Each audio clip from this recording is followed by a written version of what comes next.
صدای عجیب غریبی که دارم. میگم اگه مشکلی هست من حل کنم برای دکتر. دقیقا نمیدونم یه ولول عجیبی دارم، این ولوله رو نمیدونم چی کارش بکنم. به چی ولول داری؟ جسته اونو نشون بده. از این ناراحته. خیلی از این دکتر. من اونو چیکار کنم؟ بخورم بشینم روش چیکار کنم فقط؟ خوبی دکتر لطفا دلم میخواد اون ژرمنه رو ادبش کنم.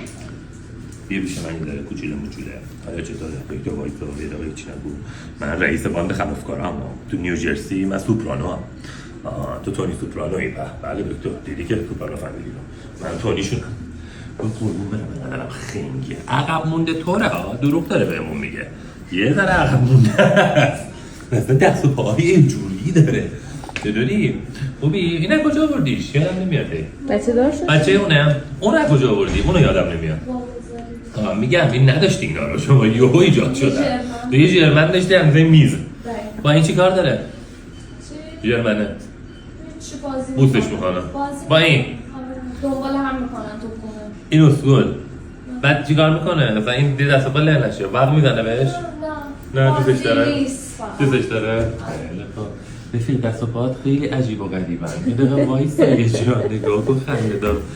وایسا باشه عجیب الخلقه. 2 دقیقه وایسا. منم هیچی نی. منم سلام بیریخت.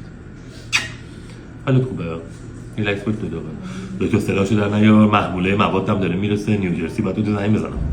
آره ریلکس باش. فیلمایی که کمتر فیلم ببینید پیش این اوکی نیست. باش فیلمای خارجی میبینید. یه در حرف بزن راجبش. حالش چطوره؟ خوبه. از صبح تا شب تو خونه بازی بدو همه چیش خیلی خوبه خدا رو شکر. شیطون نسبت به سما خیلی باهوش به نظر میاد. آره الان مثلا فرمان بشین بخواب اینا رو همه رو بلده. جای دستشویشو تقریبا بلده. بعد همه چی مثلا آموزش پذیریش خیلی قویه. مثلا فرمان بخواب تو 2 روز کامل یاد گرفته. من نگنم میخوام یاد فرمان خواب نیاز فرمان نداره.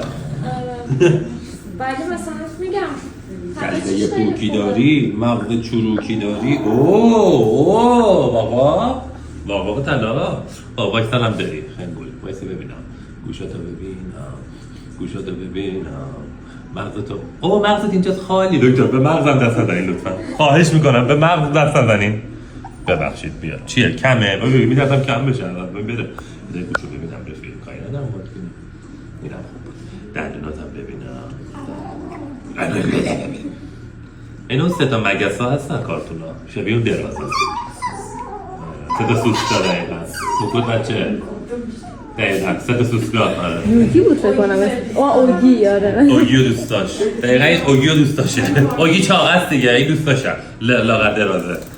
باشه نگاه کن. همش هم گربه رو اذیت میکنن.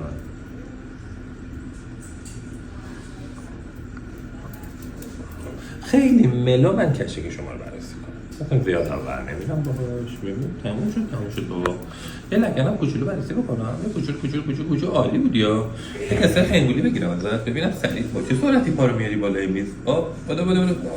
تنبلی نکن. یه بار دیگه باریکلا تو. اگه با مغز در حال سقوط باشی با کدوم دست میای؟ با جفتش. باریکلا تو. اگه اینجوری برات گردونم اینجوری بکنم چیکار می‌کنی؟ برمیگردی سریع. این همون واکنش‌های خیلی سریع و خوبیه. الکی هم قور میزنه سر من. دوباره خدا